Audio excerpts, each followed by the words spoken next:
ইদানিং কি যে একটা বিপদের মধ্যে আছি, যেটাই করি না কেন সেটাতেই কারো না কারোর মন খারাপ হয়ে যায়। কেকের প্রাইস যদি আমি ঠিকঠাক রাখি তাহলে কাস্টমারদের মন খারাপ হয়ে যায়।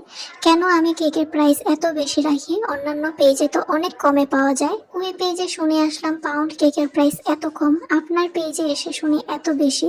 কেন আপনারা এত বেশি রাখেন? কিন্তু তারা বুঝতে চায় না যে সবকিছুর মধ্যেই ভালো খারাপ রয়েছে।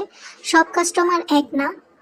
কিছু কিছু কাস্টমার রয়েছেন এরকম যারা বুঝতে চায় না কেন কেকের প্রাইস বেশি বা কম হয়ে থাকে, কেন কেকের প্রাইসের মধ্যে এরকম তফাৎ থাকে। সেটা কম বেশি সবাই আলোচনা করে, সেটা আর না বলি, আমিও আলোচনা করেছি।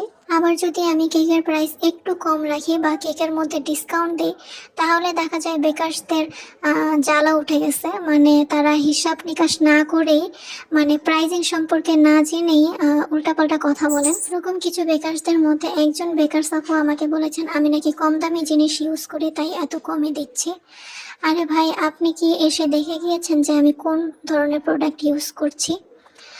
আপনি তো প্রাইস না জেনেই এসব উল্টাপাল্টা কমেন্ট করে বসলেন। আমার কেকের মান যদি খারাপ হয় তাহলে আমার কাস্টমাররাই তো আমাকে ব্যাড রিভিউ দিবে, তাই না? আপনারা তো তাহলে দেখতেই পারবেন। পরবর্তীতে যখন আমার কাস্টমার এসে সেখানে রিভিউ দিল এবং প্রাইসিং সম্পর্কে তাকে একটা ধারণা দিল, তখন ঠিকই তিনি তার কমেন্টটা ডিলিট করে দিয়েছেন। আমি ওইসব ক্লায়েন্টদের প্রতি অনেক অনেক বেশি কৃতজ্ঞ যারা তখন আমাকে সাপোর্ট করেছিলেন। আর যেসব বেকার্সরা না জেনে শুধু শুধু ব্যাড কমেন্ট করেছিলেন, তাদের মান সম্মানটা কোথায় থাকলো আপনারাই বলেন?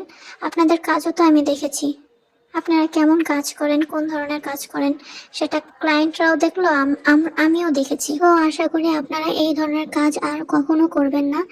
যে যার মতো বিজনেস করছে তাকে তার মতো বিজনেস করতে দেয়। কিভাবে কাজ করবে এটা সম্পূর্ণই তার ব্যক্তিগত ব্যাপার। আপনাদের বলার কোনো রাইটস নেই যে প্রাইস কেন কম। আরে বাবা, মান যদি খারাপ হয় তাহলে কাস্টমাররাই বুঝবে, আপনাদের বলে দিতে হবে না। কাস্টমার মূলত যারা নতুন প্রাইজিং সম্পর্কে ধারণা নেই তারাই এরকম লাফালাফি করেন।